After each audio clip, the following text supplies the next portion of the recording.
Salut ma team Sawyer. Alors, comment vous allez aujourd'hui? Tous bien bien? Bon, bah j'espère, hein. J'espère que le moral est au beau fixe. J'espère que vous n'avez pas trop chaud. J'espère dans certains coins vous mouillez pas trop. Mais en tout cas, j'espère qu'on va passer un bon petit moment ensemble, hein. J'espère que vous allez bien vous installer, que vous êtes bien installés, que vous avez préparé tout ce qu'il vous faut. Parce que là, on risquera de rester un petit moment ensemble. Parce que je vais vous parler, en ce moment, le monde de YouTube est un peu entaché par une histoire d'agression sexuelle. Oui, je sais pas si vous avez entendu parler de Léo Gracier. Bon, ceux qui vont un peu partout, peut-être vous connaissez peut-être sa chaîne et tout ça. Donc c'est une personne, il a la trentaine, il est né le 1er octobre 89. Hein, il est né dans la Loire. Ce qui lui arrive en ce moment à ce jeune-là, celui de la trentaine des bananes, c'est qu'il est accusé par plusieurs jeunes filles d'agression sexuelle, psychologique, d'emprise. Franchement, il y a des trucs assez lourds, même des jeunes filles qui se trouvent détruites par ce qu'il lui a fait. Tout ça, bien sûr, c'est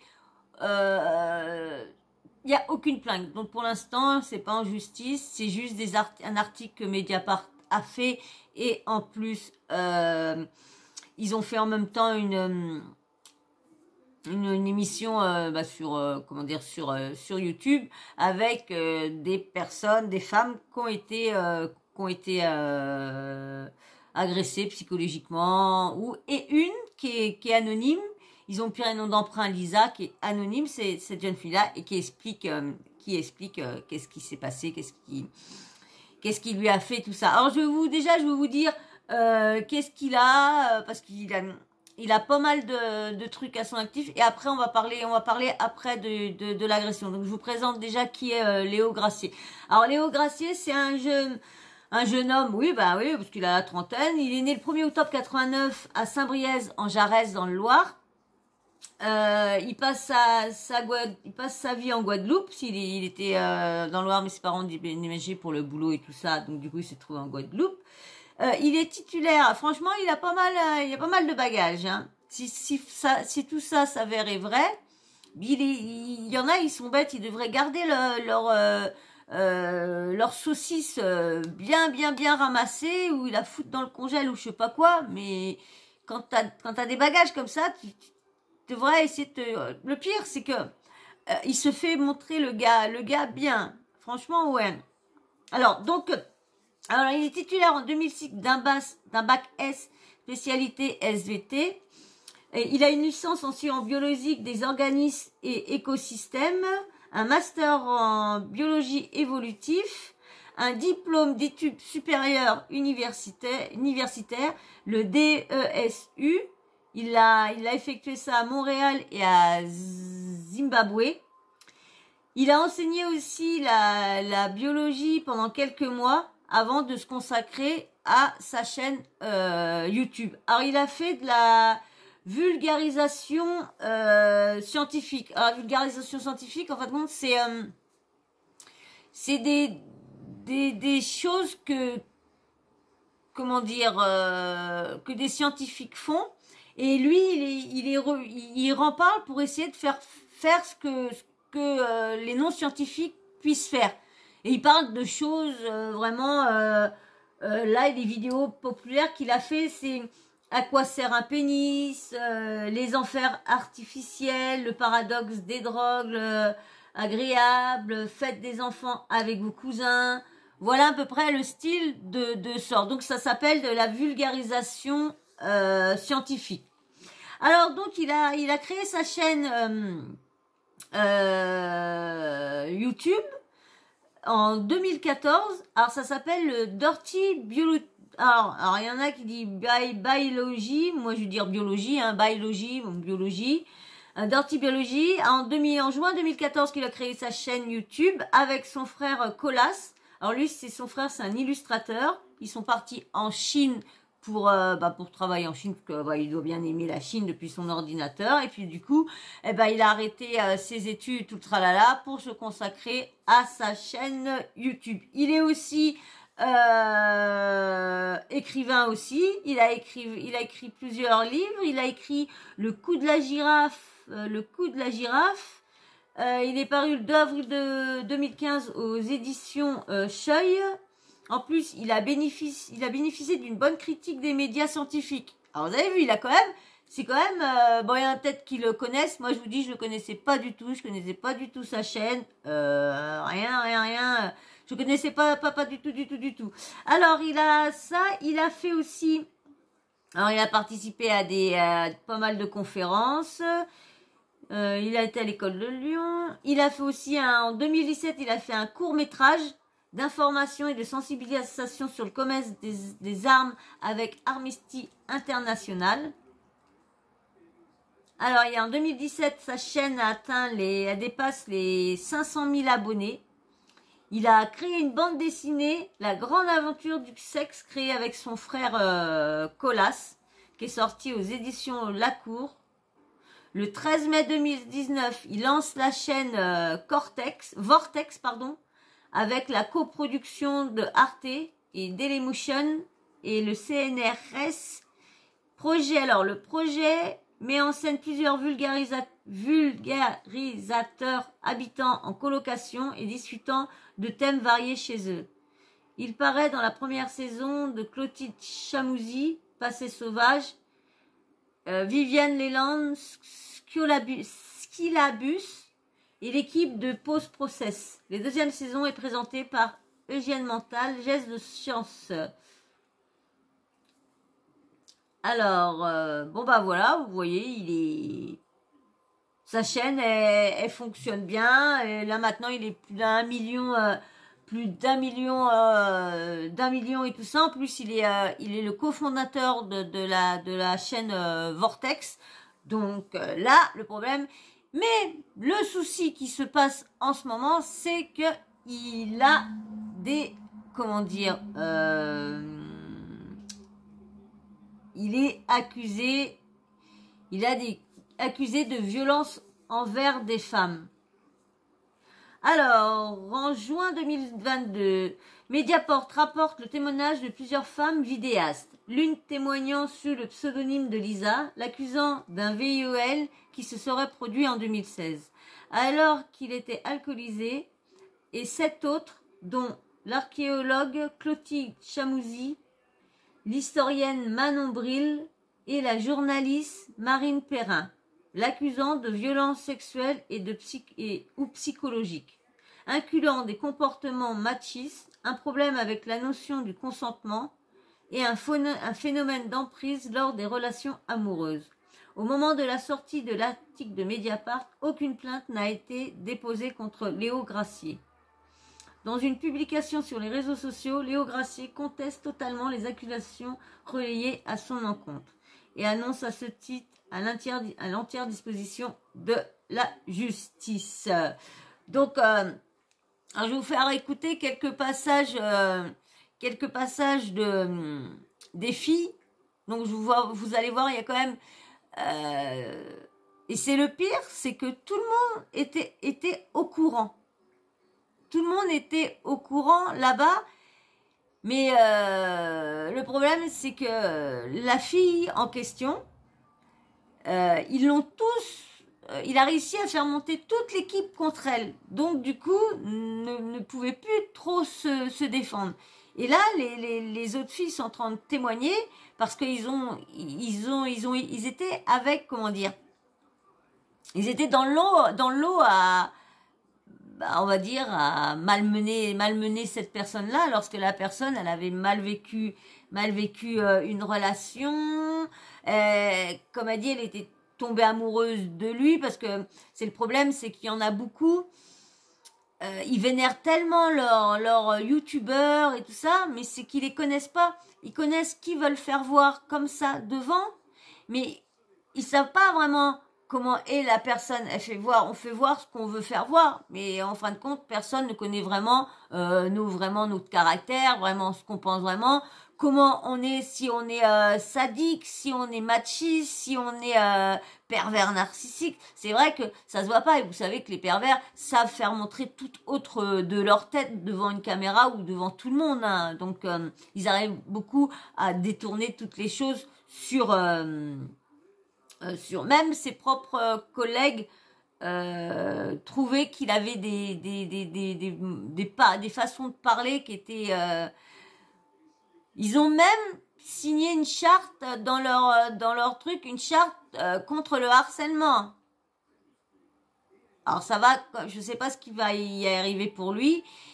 Est-ce que les filles vont porter plainte après, vu qu'il y a mes trucs? Bon, de toute façon, je reviens, je vais vous faire écouter quelques passages des témoignages des filles pendant l'émission. Je reviens tout de suite. Je vais vous lire, avant de vous mettre, je vais vous lire quelques passages de l'article de Mediapart, mais je ne vais pas vous le lire en entier, parce que j'ai vu plusieurs youtubeurs parler de ce fameux article-là, mais qu'ils ne pouvaient pas le lire, vu qu'il était payant, donc il y avait des droits d'auteur normal dessus.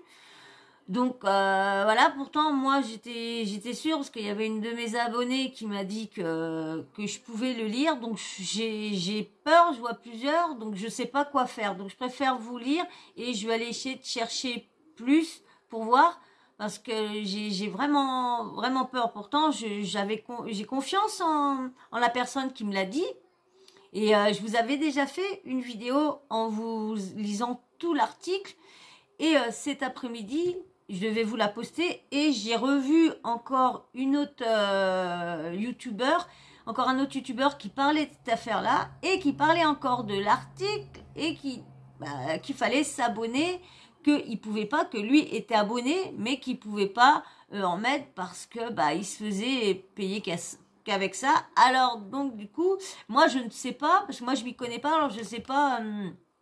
Alors moi pourtant... comme j'étais sûre, je suis sûre que j'ai droit, mais franchement j'ai peur, donc tant que moi j'aurais pas vu sur papier noir sur blanc, c'est pour ça que je vais aller chercher, voir si j'arrive à voir ça sur internet noir sur blanc, pour voir si, parce que franchement c'est pas que je te fais pas confiance, hein, mon abonné, hein, t'inquiète, hein, mais c'est comme j'en ai vu plusieurs. Et donc, il y a plusieurs personnes qui m'ont dit comme toi, hein, qui m'ont dit que tant que j'exposais pas l'article, je ne risquais rien quand je le lisais juste. Mais alors, je sais pas du tout quoi faire, donc je préfère faire comme ça pour l'instant. Malheureusement, je suis quand même restée abonnée là-dessus, parce que du coup, c'est pareil, je suis obligée de refaire la vidéo de PPDA, parce que du coup, il y a une abonnée qui m'a dit que si je faisais la vidéo de PPDA, je risquerais aussi, parce qu'il avait dit qu'il porterait plainte contre tous ceux qui parleraient de l'affaire. Alors moi je suis juste une chaîne de relais, donc je relais juste les infos que j'ai autour. Je pense pas qu'il a porté plainte contre TF1, contre France 2, contre TPMP, tout ça, qu'on relayait ce qui a été dit dans les journaux. Donc, alors je sais plus du tout comment faire. Alors s'il vous plaît, aidez-moi, répondez-moi vraiment à mes questions, et trouvez-moi des petits articles, si vous avez des petits articles qui précisent vos dires, parce que franchement j'ai vraiment peur. Si ma chaîne si j'ai fait tout ça et puis qu'au bout que je peux pas être monétisée, ça m'embêterait quand même. Donc c'est pour ça, alors, je sais pas comment faire, mais t'inquiète pas, franchement, mon autre vidéo, je l'avais faite complètement, j'avais lu l'article, et je vais vous la poster ce matin, et du coup, j'ai posté une autre à la place, et je me suis dit, quand j'ai vu la vidéo, je me suis dit, mince, comment je fais? Est-ce que je vais voir plus pour être plus sûre ou quoi? Donc je sais pas, donc je préfère vous lire quelques passages, et reparler avec mon abonné. On reparlera de ça sur Insta, si ça te dérange pas. C'est comme je sais que t'as travaillé dans le truc juridique, donc je suis plus à croire toi que à croire les autres. Donc on va en reparler, si ça te dérange pas, sur Insta. Dès que j'aurai posté cette vidéo là, je t'attendrai ton message sur Insta. Alors, je vais vous lire quelques passages sur, comment dire, sur la personne. La personne qu'ils ont décidé d'appeler Lisa. Alors, il est érigé en tant que Dieu. Voilà le petit chapitre. Il est érigé en tant que Dieu. En fin de compte, il y a beaucoup de personnes, de jeunes youtubeuses à ce moment-là, hein, parce que maintenant ça fait longtemps qu'ils sont ils ont ouvert leur chaîne. Mais dans le début, c'était des petites youtubeuses qui sont arrivées. Lui, ça faisait à peu près peut-être 2-3 ans qu'il était en place et tout ça. Donc, il avait pas mal d'abonnés. Donc, vous avez vu les 500 000 en 2017, je crois. Donc, il avait quand même un bon nombre. Donc, quand tu arrives dans le métier et que tu vois autant d'abonnés, bah, hein, donc tout le monde est rentré dans le groupe. Et bah elle le vénérait parce qu'avant d'arriver dans le groupe, bah c'était une fan. Alors je vais vous lire l'histoire. Alors l'histoire de Lisa commence au milieu des années 2010. À l'époque, la vulgarisation sur YouTube est un petit milieu où les liens se tissent rapidement. Léo Grasset est charismatique et sympa. Lisa, qui a à peine 18 ans, s'entiche de lui. Ils se parlent souvent à distance sur Skype ou Messenger. Il vit à l'étranger, bah, comme je vous disais, il vivait en Thaïlande, à l'étranger. Ils flirtent quand ils auraient couché ensemble à l'été 2015. Il est très gentil, se souvient-elle. Leur relation est vite chaotique. Léo Grasset aurait pris ses distances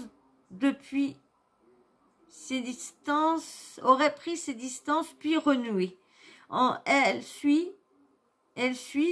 J'avais énormément d'admiration et de respect pour lui. Et dans notre milieu, il est érigé en tant que Dieu, selon Lisa. Il se voit de temps en temps, aurait parfois des relations sexuelles, puis il disparaît de nouveau, sans qu'elle ne sache où ni avec qui. Parfois, dans des forums de vidéastes, il se moque d'elle, mais en privé revient vers elle. Le truc qui est devenu excessivement malsain, c'est que j'étais retombée dans l'engrenage de l'admiration, de l'emprise, raconte la jeune femme. Ces sentiments contrastés lui auraient provoqué une espèce de yo-yo mental. Fin juillet 2016, ils doivent se retrouver à Paris. Le soir du rendez-vous, comme en atteste le message, ils échangent ce soir-là. Ils traînent avec des amis, elle est dépitée. Finalement, vers 1h30, le jeune homme la rejoint.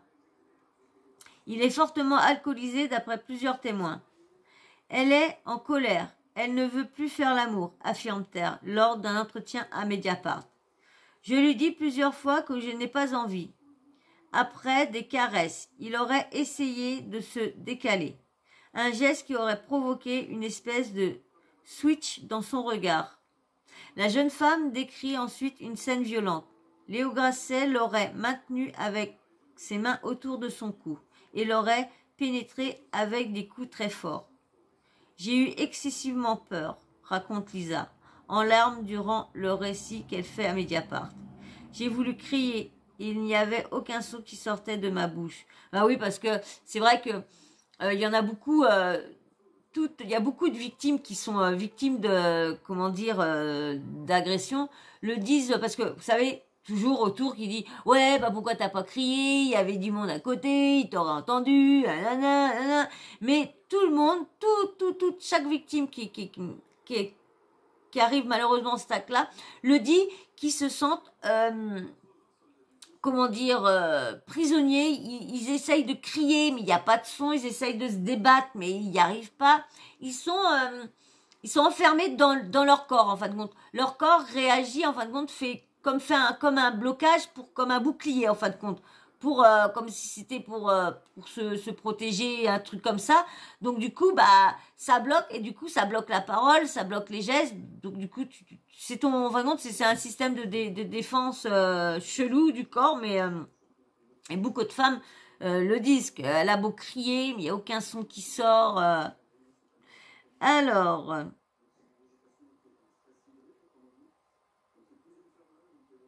Dit-elle, alors j'ai aucun son sortait de ma bouche, dit-elle encore avant de parler d'un trou noir et de s'être sentie en état de choc.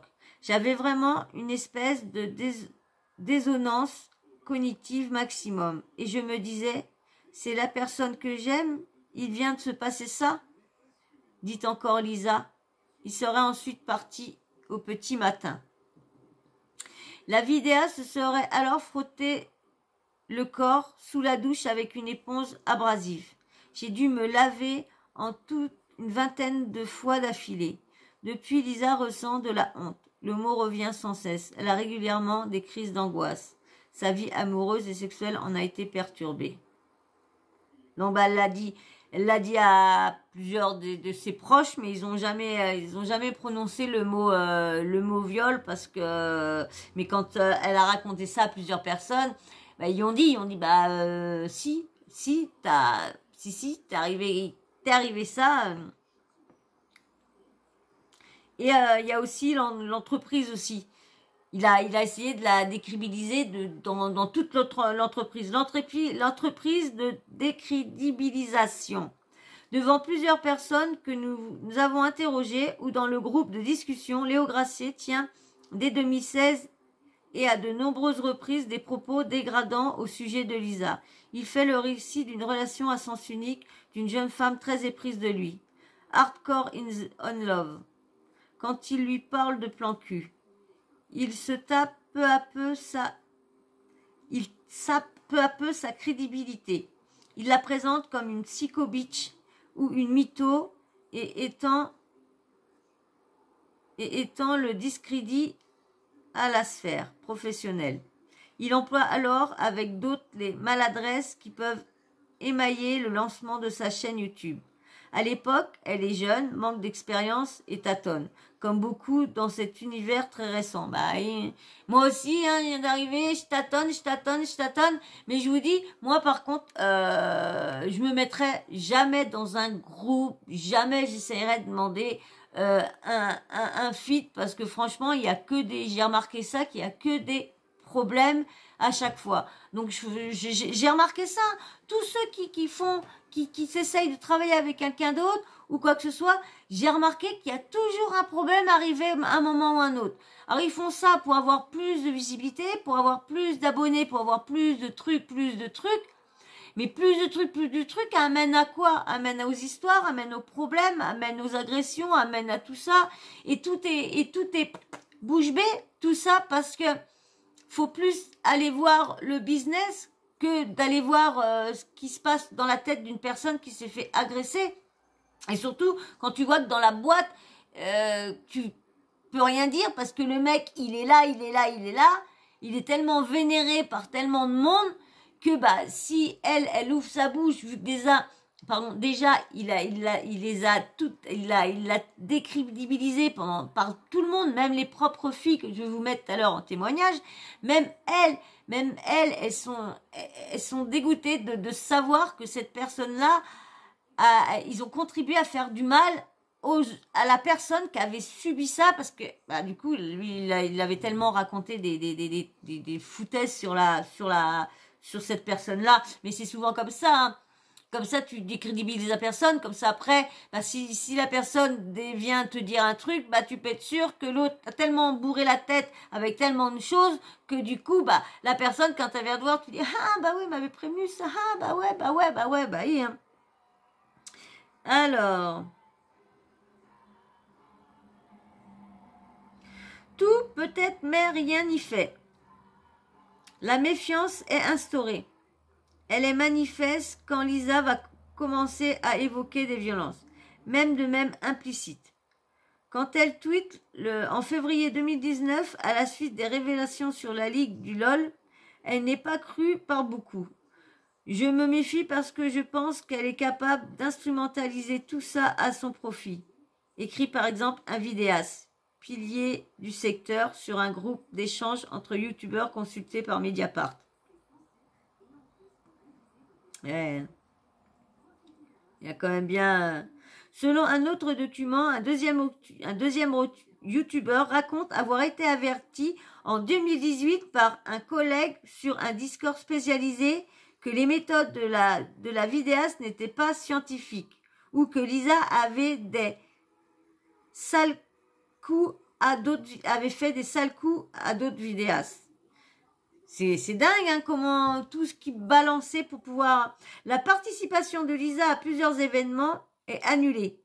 Elle écrit en 2016, je sais pas pourquoi, il m'aime pas à ce point. C'est ouf. Léo porte une énorme responsabilité dans la décrédibilisation de Lisa.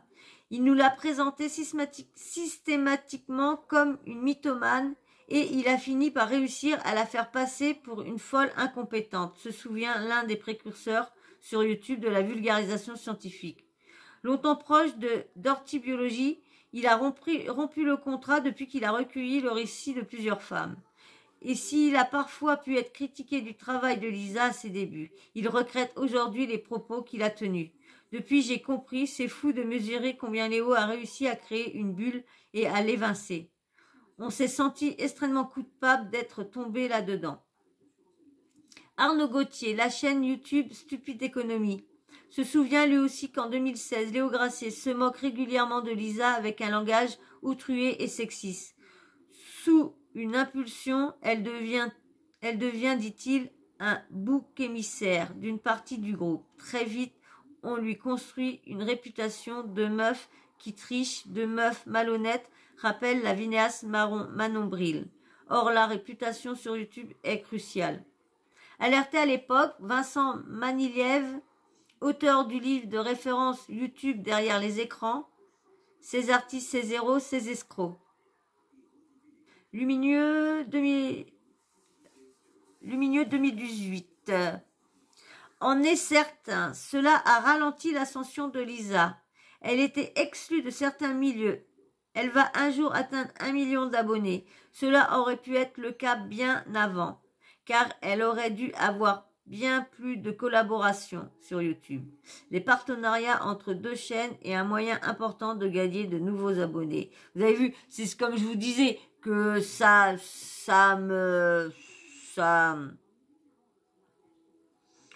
m'intéresse pas trop. Alors, il y a aussi le consentement dans le cul, c'est un jeu. Il faudra attendre le printemps 2020 pour qu'une partie des proches de Léo Gracier change de regard sur Lisa. Lors du confinement, des femmes du milieu de la vulgarisation et de leurs amis se confient. Elles se rendent compte que plusieurs d'entre elles ont eu une mauvaise expérience avec d'orthibiologie, qu'elles ont parfois eu des relations avec lui en même temps. Alors, là, en même temps, et je veux dire, il y a pareil, je vous citerai pas le youtubeur parce que j'ai pas apprécié. Le youtubeur, il y en a beaucoup qui ont sorti comme ça que oui, de toute façon, ces filles-là voulaient juste une pétée, hein, ils cherchent juste, mais le problème, c'est qu'elles se sont rendues compte que lui, il se les montait toutes en même temps, donc voilà, donc il a même comparé l'histoire à un film, L'Alliance, je crois. Un film L'Alliance avec trois femmes en fin de compte. Alors la femme non, celle qui est la titulaire, la maîtresse, et puis la maîtresse de la maîtresse. Alors la maîtresse de la femme, puis la maîtresse et de la femme. Et du coup, les deux maîtresses se sont rendues compte que mais après ils se sont rendus compte qu'il avait encore la femme, mais la première. Donc du coup, ils se sont mis à se venger, et lui, ils disent qu'ils sont en train de se venger contre lui parce que ils n'ont pas eu ce qu'elle voulait, ils s'amusaient avec elle, voilà. Vous avez à chaque fois les mêmes résumés, les mêmes choses qui sortent de la bouche des mecs. Oui, ils se vengent, elle n'était pas contente, ça, mais non, ils peuvent pas penser que leur pote à côté c'est un gros lourd, un gros bof, un pervers et tout ça. Non, ils peuvent pas s'imaginer ça dans la tête. Et pourtant, ils sont avec eux, ils voient qu'il a des pics, qui sortent des choses machistes, misogynes, comme la femme qui prennent la femme pour objet, tout ça. Ils en ont entendu plusieurs choses comme ça. J'aurais pu vous lire tout l'article, vous aurez vu plus de trucs, mais j'ai peur. Je vous dis, j'ai peur. Alors, on était où là? Alors, manani, nanana. Voilà. Alors, Elles revisitent chacune leurs histoires, se sentent manipulées et posent des mots sur ce qu'elles estiment avoir subi. Même si leurs récits sont différents, plusieurs femmes interrogées ont cru déceler dans leurs expériences des passerelles avec le récit de Lisa. Marine Perrin, Marinette, sur YouTube et Twitch, rencontre Louis Gracier en 2018. Durant l'été, lors d'un rapport sexuel choisi, elle lui aurait demandé d'arrêter pour retirer sa coupe menstruelle. En vain. Ah ouais, d'accord. Elle doit avoir ses machins et puis... Alors, en vain, à Romain dit monter. Le village de la chienne. Linguistiquage. La journaliste écrit en mai 2020. À titre perso, je peux te dire qu'il a beaucoup de mal avec la notion de consentement. Par exemple, crier le mot arrête ne l'empêche pas du tout de continuer. Selon Marine Perrin, Léo Gracier est dans son esprit dans l'idée de sexe brutal mais consenti. Dans un message du 30 juillet 2018, il lui écrit « Le consentement dans le cul, pour la plupart des gens, c'est un jeu. Enfin, tu joues à le perdre ton consentement. N'importe quoi. » Le youtubeur souffrirait aussi de sexonie. Il s'agit d'un trouble rare qui ressemble à du somnambulisme avec des gestes parfois brutaux et nature sexuelle, parfois sans souvenir au réveil. Non, mais attendez. Il y a un youtubeur qui a sorti comme ça que oui, que lui aussi, ça y arrivait de se réveiller, de pas se réveiller parce que c'est endormi, et qu'il y en a qui lui disent oui, tu m'as tripoté pendant la nuit, mais ça arrive quand tu fais des rêves érotiques ou quoi que ce soit. Et puis à l'à côté tu tournes machinalement et puis tu penses ça soit un chat, que ce soit un coussin, que ce soit n'importe quoi, tu crois que c'est une personne à côté parce que t'es dans ton rêve, donc c'est tout. Et la personne dit bah oui, ça arrive, donc trouve son excuse valable. Moi j'ai du mal à croire son excuse somnambuliste. Franchement, c'est la première fois que j'entends ça. Ah. Alors, à Marine Perrin, Léo Gracier a écrit le 30 juillet 2018 sur Messenger « Je baise en dormant des fois. Quand je suis dans cet état-là, je suis un peu animal. Quand je suis éveillée, je fais vachement attention à l'autre. Alors que quand je dors, je m'embalèque. »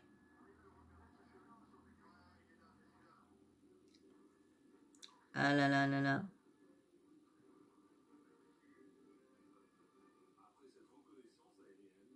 Alors, il y a des femmes qui parlent d'une emprise. Alors, surtout ces relations très intenses, du moins virtuelles, se doublent. D'après les récits recueillis de sentiments pour ces femmes de chaud-froid, incessant et aux périodes de forte intensité succèdent des moments, parfois longs, durant lesquels des correspondants disparaissent. Elle raconte des rendez-vous tant espérés finalement annulés, des soirées programmées repoussées, un vécu qui peut semer la confusion avec des injonctions contradictoires et le sentiment de vivre des choses qui ne sont pas rationnelles, ce qu'on appelle parfois le gaslighting. Selon Gwenola Sueur et Pierre-Guillaume Prigent, plusieurs femmes parlent d'une forme d'emprise qui s'instaure et qui les laisse parfois en état de choc. En 2019, Léo Gracier et Émilie, une jeune femme passionnée par la vidéo, se parlent pendant des journées, des soirées, des jours et tout le temps. Il est extrêmement charismatique, très drôle, très gentil, très attentionné. C'est un peu l'homme parfait, résume Émilie. C'est en rencontrant un ami de Léo Gracier qu'elle apprend que l'histoire d'amour qu'elle croit vivre est illusoire. J'ai été dans un état de choc, affirme-t-elle, en raison de la situation d'emprise dans laquelle elle se serait trouvée. Son ami Corentin confirme son état de choc immense. Elle tremblait de partout. Elle regardait dans le vide. Son corps ne bougeait presque plus. Jusqu'à seule la façon dont Léo Gracier avait parlé des deux de ses ex devant elle l'avait un peu alarmée. il les aurait présentées comme folles, dont Lisa. À un ami, Léo écrit que sur YouTube, toutes les meufs mignonnes ou bonnes, même hop, elles sont niquées de la tête ou en dépression à cause de moi. Non mais attendez. C'est dingue ça. Il y a même en plus, vous allez voir, si j'arrive à retrouver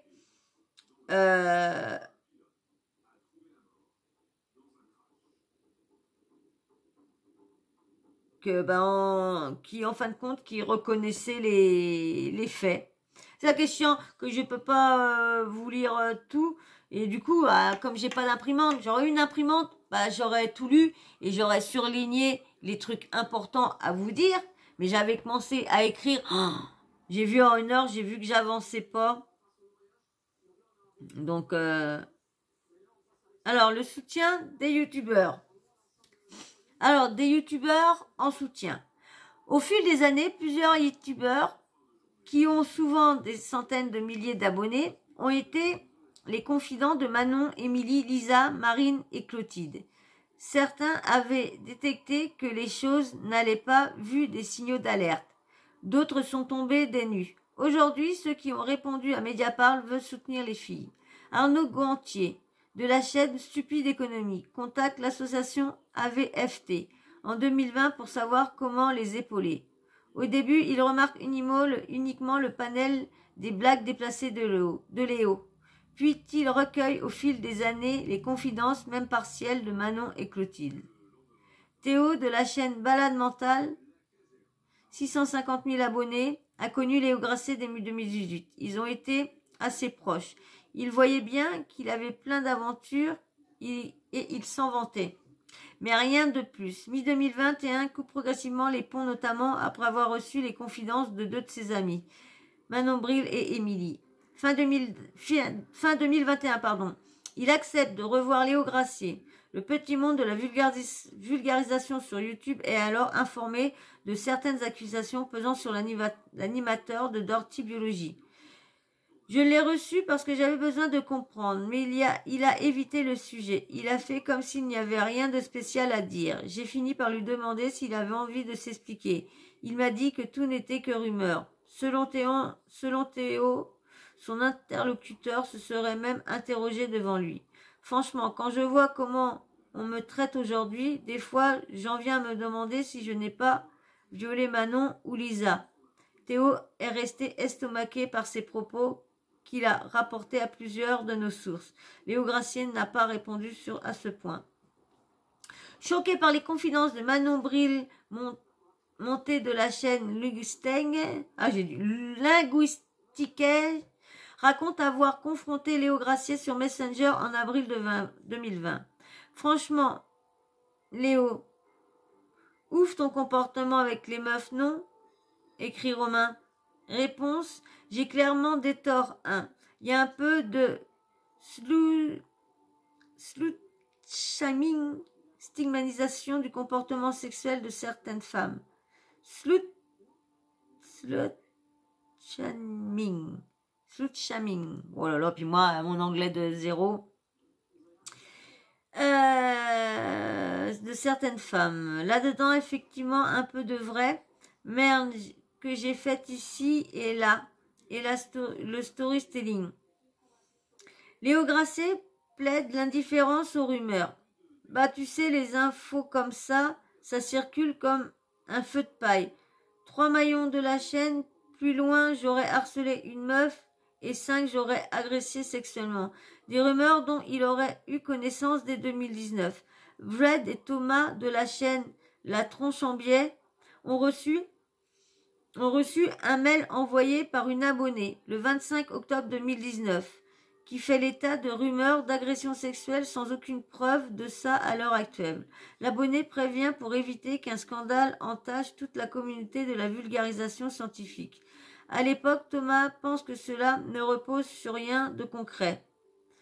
A transféré le message à Léo Grasset. Aujourd'hui, avec Vlad, ils tiennent à soutenir les filles.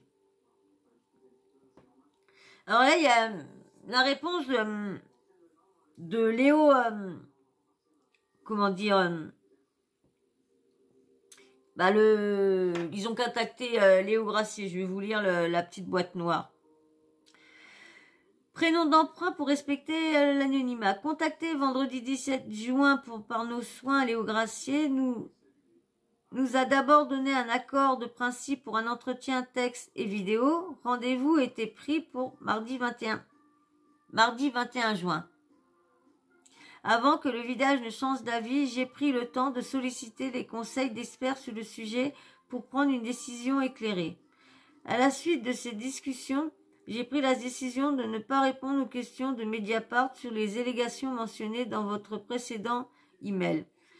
Préférant suivre l'avis de ces experts, nous a écrit le vidéaste. Nous ne souhaitons pas répondre aux sollicitations de presse. Monsieur Gracier se tenant à disposition de l'autorité judiciaire dans l'hypothèse où celle-ci était saisie de ces allégations. Nous prendrons bien sûr connaissance de votre article, espérant qu'aucune atteinte ne vienne à être portée au respect de son droit à la présomption d'innocence.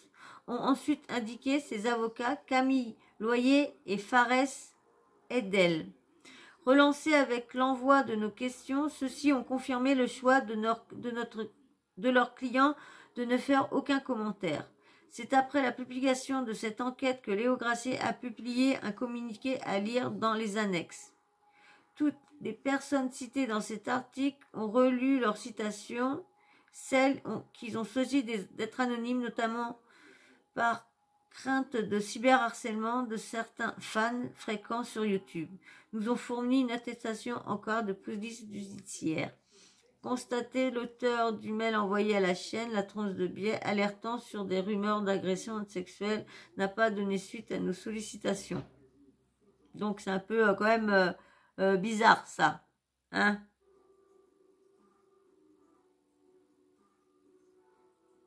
Alors là, je vais vous lire le communiqué de presse de Léo Gracier. Et après, je vais vous mettre les quelques petits passages de la personne qui parle. Je ne vais pas vous mettre longtemps. Alors, je vous lis son communiqué de presse qu'il a mis. Alors, voici le communiqué en intégralité de Léo Gracier, diffusé le jeudi 23 juin après la publication de notre enquête. J'ai pris connaissance aujourd'hui du contenu d'un article publié à mon sujet par Mediapart. Je conteste totalement les accusations relayées à mon encontre. J'ai toujours été attentif au respect du consentement de l'ensemble de mes partenaires. Bien que résolument favorable au mouvement de libération de la parole, je fais toutefois le choix de m'abstenir de tout commentaire supplémentaire à ce stade sur les conseils de mes avocats. Je me tiens à l'entière disposition de l'autorité judiciaire si elle estimait nécessaire d'ouvrir une enquête et m'en saisirait, au besoin, pour me défendre contre ces allégations. Je charge mes avocats, maître Camille Loyer et Fares Edel, de réagir en cas d'atteinte à mon droit à la présomption d'innocence ou de tout propos injurieux ou diffamatoire à mon égard. Le moment venu, j'espère pouvoir répondre sincèrement à tout cela. Il y en a beaucoup. Je pense qu'il y en a beaucoup qui attendent vraiment avoir vraiment sa réponse de vive voix, dire voilà, non, surtout qu'en plus, il n'y a pas de plainte pour l'instant, donc du coup, ça pourrait peut-être s'arrêter là, mais bon, je pense qu'il va avoir des plaintes. Je vais vous mettre le petit passage et je reviens tout de suite. Tiens, j'ai trouvé le passage pour dire que si elle porte plainte, elle est quick. Il n'y aura pas de montage sur cette vidéo-là, je suis vraiment désolée. Alors, je vous lis. Parce que c'est vrai que tout le monde dit, oui, elle n'a pas porté plainte, elle a préféré aller carrément dire ça aux médias, aux deux, je sais pas, mais quand tu te fais agresser, la première chose que tu fais, tu vas plainter et tout ça. Ouais, mais c'est le problème, c'est ça qu'ils pensent pas parce que ça leur arrive pas. Mais on sait bien que dans le métier, les femmes, dès qu'ils disent quelque chose, surtout quand c'est celui-là qui est haut placé, on peut être sûr qu'à chaque fois... Alors, elle explique pourquoi. Si je porte plainte, ma carrière sera foutue. Lisa dit qu'elle a été détruite. Même si elle a tenu et que sa chaîne a prospéré, elle a eu des pensées excessivement sombres. Pousser la porte d'un commissariat lui a semblé impensable. À l'époque, je pense que si je porte plainte, ma carrière va être foutue. Au mieux, je vais être considérée comme la fille qui a été violée. Au pire, tous les autres vidéastes vulgarisateurs vont se léguer contre moi, pense-t-elle. Avec Léo Gracier, les échanges se sont poursuivis de manière très ponctuelle sur Facebook. Le 19 janvier 2019, il prend l'initiative de lui écrire pour saluer une vidéo nickel. Il ajoute « Je veux profiter de ce message pour m'excuser. J'ai pas été correct avec toi quand on s'est revu en 2016. Bon, c'était une période particulièrement bordélique de ma vie et ça va mieux maintenant. Mais ça n'excuse en rien. » Il revient, vous avez vu, hein. Donc là, vous n'allez pas dire qu'il ne sait pas qu'il a fait quelque chose qu'il n'aurait pas dû faire. Parce que si, pour lui, tout s'était passé normalement, qu'elle n'avait jamais dit non, que pourquoi il s'excuserait? Autrement, il aurait précisé, je m'excuse d'être venu bourré. Mais là, il s'excuse bien d'être un peu bordélique. Il revient sur le plan professionnel. Je mentionnerai pas les trucs merdiques qui ont suivi, les dramas sur YouTube, etc. L'idée est vraiment de faire la paix avec tout ça et de ne plus garder de rancœur ou de froideur particulière. Une neutralité n'irait pas déjà pas mal. Lisa répond 6 jours plus tard. Elle propose d'en parler de vive voix. Le rendez-vous aura lieu en avril 2019 dans un café parisien.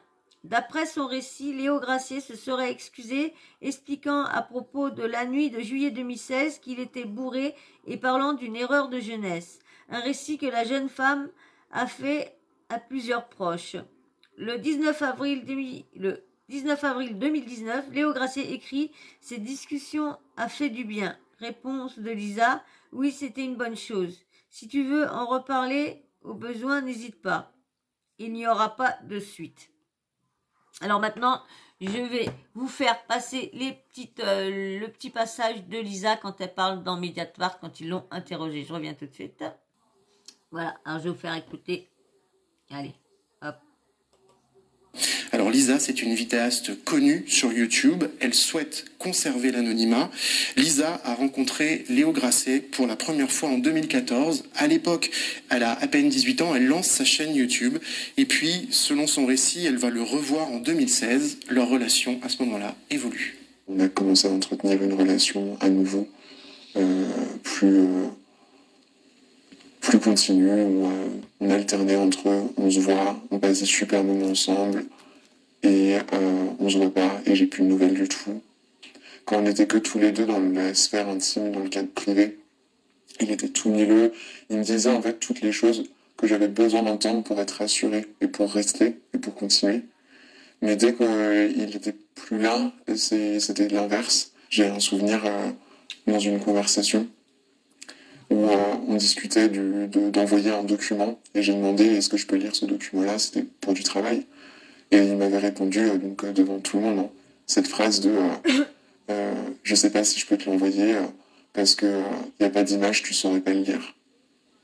C'était que des humiliations, et puis toujours sur le ton de la blague, donc hyper difficile à appréhender. J'étais jeune, j'avais 18 ans, je savais pas comment me positionner, je savais pas quoi faire, je savais pas comment réagir, et j'étais amoureuse de lui.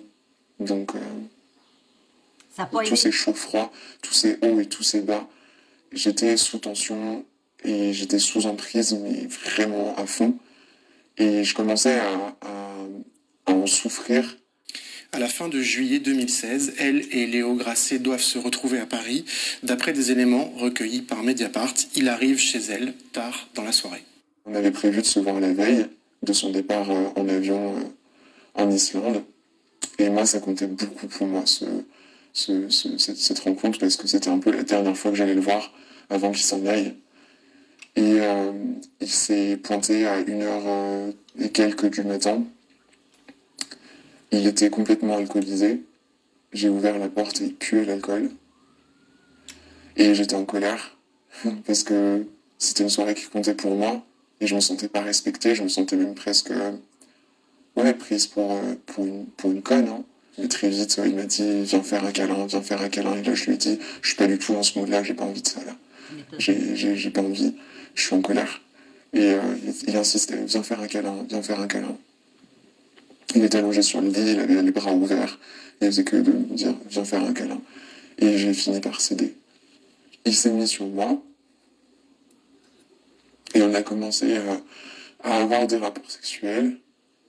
Et ensuite, à un moment donné, euh, j'ai réalisé en fait que c'était pas du tout ce que je voulais et que là, il était en train de me faire faire un truc dont j'avais pas envie et j'ai essayé juste de, j'ai rien dit, j'ai juste essayé de me décaler en fait. Et, euh, et c'est, et, euh, et c'est à ce moment-là où j'ai vu dans son regard qu'il y a un truc qui a changé. J'ai vu une noirceur que j'avais jamais vu ça avant. Et, il a mis ses mains autour de mon cou, et il a serré, et comme il avait en plus son poids parce qu'il était dessus, ça m'a fait excessivement mal, et surtout ça m'a fait excessivement peur. Et là, j'ai essayé de hurler de toutes mes forces, et j'y arrivais pas, il n'y avait aucun son qui sortait de ma bouche, et j'avais l'impression d'être comme dans une sorte de cauchemar où ma vision était complètement réduite. Je voyais quasiment rien. D'après des SMS que Mediapart a pu consulter, ils se reverront 3 ans plus tard, en avril 2019. Alors je suis allé au café. Et en fait, il s'en rappelait. Il n'a même pas... il n'a même pas essayé de nier. Il m'a dit qu'il était désolé de m'avoir violée. Et ça m'a fait vraiment quelque chose quand je l'ai entendu. Lénaïque, Lisa s'est confiée sur cet épisode à des proches que tu interroges aussi dans notre enquête. Bah oui, comme nous le faisons toujours, hein, Mathieu, on ne fait pas que recueillir les récits des femmes qui peuvent se confier, en l'occurrence le récit de Lisa. Nous avons retrouvé des éléments matériels, des messages qui montrent les rencontres. Personne m'aurait cru. Mais personne. J'étais isolé. Ensuite, je suis... 2016, sur cette fameuse nuit de juillet, cloisonnement où j'étais toute seule dans mon cachot et je pouvais que y pourrir. À chaque fois que j'y réfléchissais, je me disais, bah non, je peux pas y aller en fait. Ça va être au mieux, comment dire, personne va me croire et au pire, ça va détruire ma carrière. Lisa, Lénaïque, décrit par ailleurs une mécanique de dénigrement qui se serait mise en place à son encombre dans ce petit milieu, ce tout petit milieu même de la vulgarisation scientifique sur YouTube. Une chose qu'on disait à mon sujet. J'ai vu que j'étais plus invité à certains événements. J'ai constaté que on me rapportait des propos super violents à mon encontre. On disait que ce que je faisais, c'était pas assez bien, que j'étais trop maladroite, que j'avais fait des bêtises, ce genre de choses. Et moi, j'étais jeune et je demandais que ça de m'améliorer. J'adorais ce que je faisais, je voulais juste faire quelque chose de qualité, etc. Alors j'ai tout donné. Moi, je prenais toutes les critiques, je me suis remise en question, mais 1 million de fois en me disant ils ont raison, bien sûr, alors il faut que je change ça, alors j'ai tout changé. Et à chaque fois, je prenais les critiques, et sauf en fait, ce que j'ai remarqué très vite, c'est que ça n'avait rien à voir avec le travail.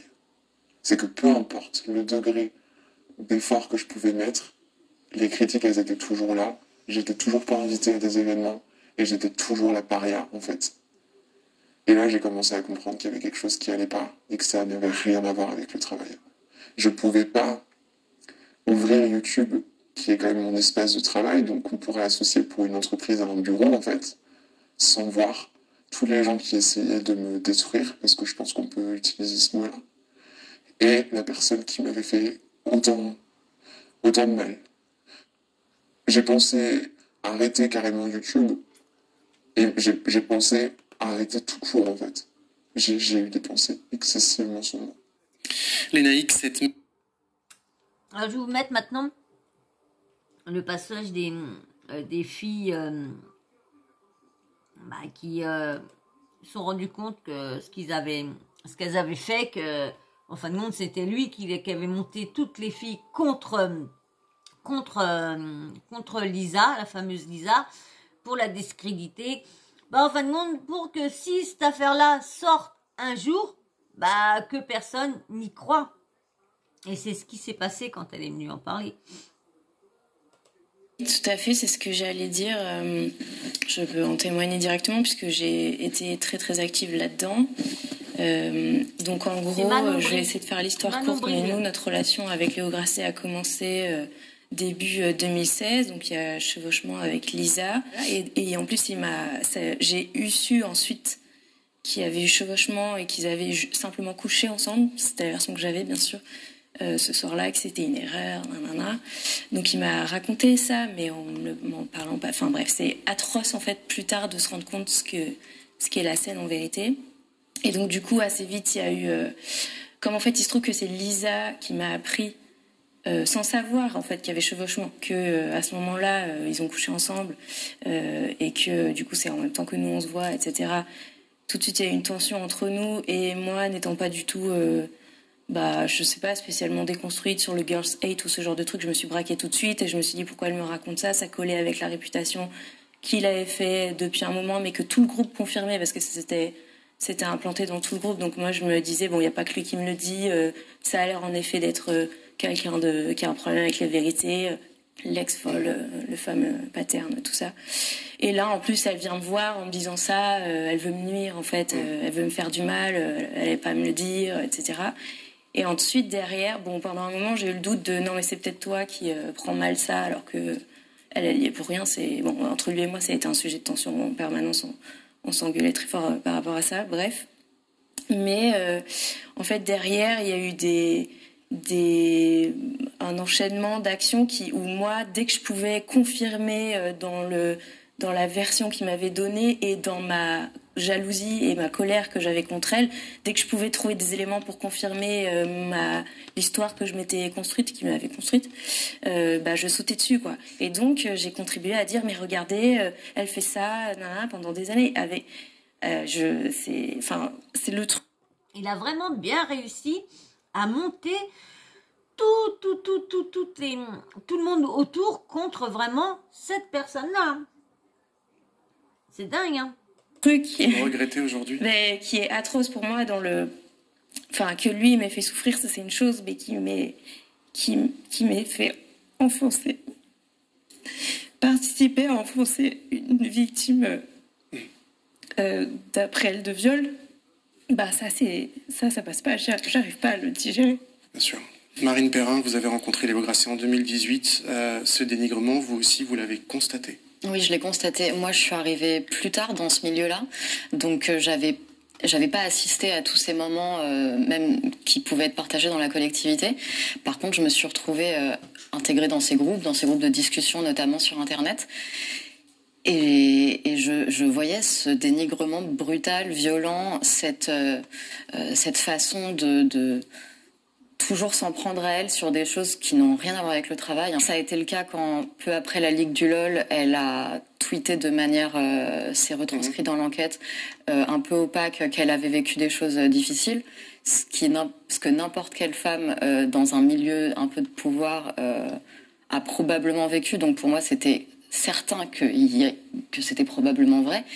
Et tout le monde partait du principe. Vous avez vu, c'est toujours le même récit. C'est toujours quand c'est la femme, c'est toujours le pouvoir. Donc, et l'homme crédibilise toujours la victime. Toujours autour de tout le monde, dès qu'il s'est passé quelque chose. Au début, pam, mais après, c'est... et tout le monde s'y met avec, parce que il est là-haut, il a soit plus d'abonnés, soit plus trucs, soit plus star. Et quand tu vois dans une même pièce et tu parles du mal d'une personne, t'imagines, non mais attends, surtout quand la personne, elle sait que ce qui lui est arrivé, de se dire, mais attends, mais pourquoi personne m'écoute? Pourquoi personne m'écoute? Personne veut me croire? Dingue. Elle mentait et j'avais beau. Jeune. Donc à chaque épisode, je demandais quand même un petit peu qu'est-ce qu'on lui reproche concrètement. Je comprends pas bien Est-ce que vous pouvez me donner des éléments concrets de ce qu'on lui reproche? Et j'en ai eu très peu. Il y a une personne qui m'a un petit peu expliqué, une personne qui avait déjà pris un peu de recul sur la situation et qui me disait qu'il y avait un problème dans cette façon de faire. Mais sinon, on me disait des choses horribles comme tu ne peux pas comprendre, reste loin d'elle, c'est la pire personne. Une mise à distance générale qui était organisée autour d'elle. Il y a un moment qui est charnière pour vous et d'autres femmes par ailleurs, c'est le premier confinement au printemps 2020. Lisa. Normal parce que pour moi c'était 4 ans de vie à relire et c'était une douleur intense et Clotilde. Donc ce qui rentre en jeu aussi dans ces années-là, c'est que on se voit Clotilde, pas. Ce garçon, il disparaît physiquement. Et moi, je me souviens vraiment d'avoir recommencé à réfléchir, à avoir de nouveau toutes les capacités cognitives et vraiment avoir un flash après un appel avec Manon, dire mais cette personne, Lisa, je l'ai quasiment jamais rencontrée. Je suis arrivée dans la sphère YouTube en 2016, elle était déjà persona non grata et elle était toujours présentée comme une rivale pour moi. Et je suis rentrée dans ce moule, mais sans aucun esprit critique. Et quand lui, on ne le voyait plus et que donc on n'échangeait plus par écrit, là, d'un coup, je me dis mais t'es bête, Clotilde. Enfin, tu ne connais pas cette personne, tu ne sais pas qui elle est. Et du coup, moi, je me souviens, j'ai pris mon ordi, j'ai écrit un mail d'excuses à cette femme, en disant vraiment, j'ai honte de ce que j'ai fait, parce que c'était d'une bêtise. Voilà, et ben voilà, je vais pas en mettre plus, vous avez entendu le principal témoignage de Lisa, qu'elle explique à peu près l'histoire de ça.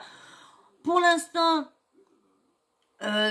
c'est que des dires, hein. Il n'y a pas de preuves de mis. Bon, il paraîtrait que l'équipe de vulgarisation scientifique aurait amassé des messages, des emails, des trucs comme ça. Il y en aurait, donc du coup, peut-être que, parce qu'il y a aussi des paroles, parce qu'il y a eu aussi pendant un moment un tournage de 8-10 jours, qui disent là-dedans, un tournage où il y a eu des propos assez violents. La personne qui parlait, comment elle s'appelait, Clotilde, ouais, Clotilde Perrin. Non, c'est elle, Clotilde. Ouais, la deuxième femme qui parlait, elle, qui a eu, qui est arrivée comme ça, elle est juste d'arriver dans la sphère YouTube, et qui, dans le groupe, ils ont commencé à mal parler de Lisa et tout ça. Et ben, elle, comme elle dit, à un moment, il faisait une soirée, je crois que c'était la fin du tournage et tout ça, hein. Et à un moment, elle a voulu faire un gâteau pour le groupe pour la fin, et eux, ils ont voulu aller dehors fumer une cigarette. Et elle s'est retrouvée, elle a continué à faire son gâteau. Et Léo, lui, il était resté à l'intérieur. Et maman, elle était en train de faire son gâteau. Et maman, elle s'est retournée. Et quand elle s'est retournée, il était derrière elle, proche de elle, en train de lui dire que c'était un sac qui voulait la papa. Et après, que c'était un sac à foutre, un PUDA de sac à foutre. C'est vrai que j'ai pas fait attention à tous les mots là. Dis donc. Hein. Donc voilà, on verra bien si tout ça s'avérait vrai. On verra ce qui lui arrivera. Après, on n'attendra plus que la justice, parce que dans ces affaires-là, c'est pas nous les juges, hein, c'est à la justice de décider, de dire du vrai, du faux, de savoir si un tel est agressé. Moi, je vous relais juste l'info. J'espère que j'aurais été à peu près juste dans mon info, hein, dans les explications. Est-ce que vous aurez à peu près le résumé, vous aurez compris l'affaire dont je vous ai parlé, j'espère. Parce que c'est à peu près, c'est la première fois que je fais comme ça, là, essayer de trouver des passages. D'habitude, je vous lis tout. Donc, excusez-moi si c'est un petit peu fouillis, hein. C'est vrai que là, c'est pas facile, hein. Je sais pas comment on peut connoter sur un ordi. Donc il y a les passages et les passages à noter en bas. Donc, mais quand tu prends des trucs sur d'autres trucs, ça serait bien d'imprimer la page. Donc, je vais voir ça au plus vite, mais il m'en faut une là. J'en ai deux là, mais ils fonctionnent pas. Et j'aurais quelqu'un autour de moi qui pourrait les réparer, bah ça serait cool. Mais bon, vu que c'est du vieux matériel, et pour aller sur ordinateur, c'était avec CD, fallait mettre un CD pour que l'appareil comprenne ce qu'on allait y brancher après.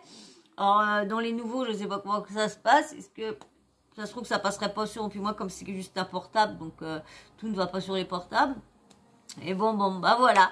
Donc, bah en tout cas, hein, on verra bien par la suite. On verra bien si on entend d'autres choses parler. Là, pour l'instant, il y a plein de youtubeurs qui parlent sur Twitter. Il y a plein de choses qui est dit. Il y en a qui le croient, il y en a qui le croient pas. Il y en a qui croient la fille, il y en a qui les croient pas, il y en a qui disent, comme je vous disais, c'était des bagarres de filles et tout ça.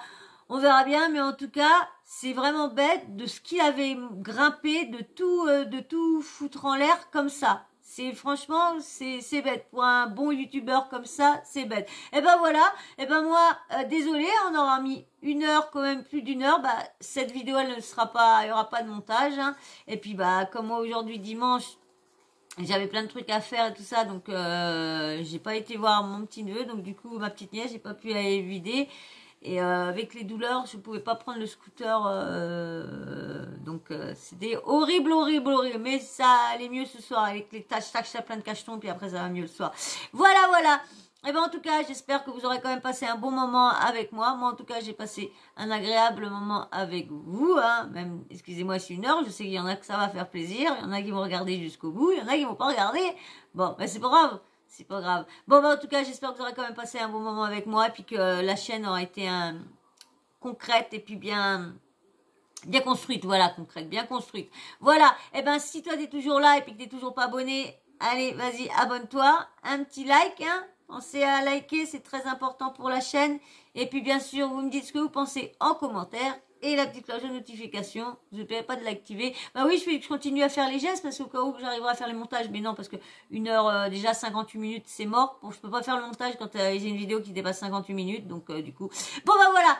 Allez, une fois que vous avez tous abonné, vous avez tous liké, bah moi, je vous fais d'énormes bisous. Je vous dis à très vite dans une prochaine vidéo. Allez, ciao. Bisous. Ciao.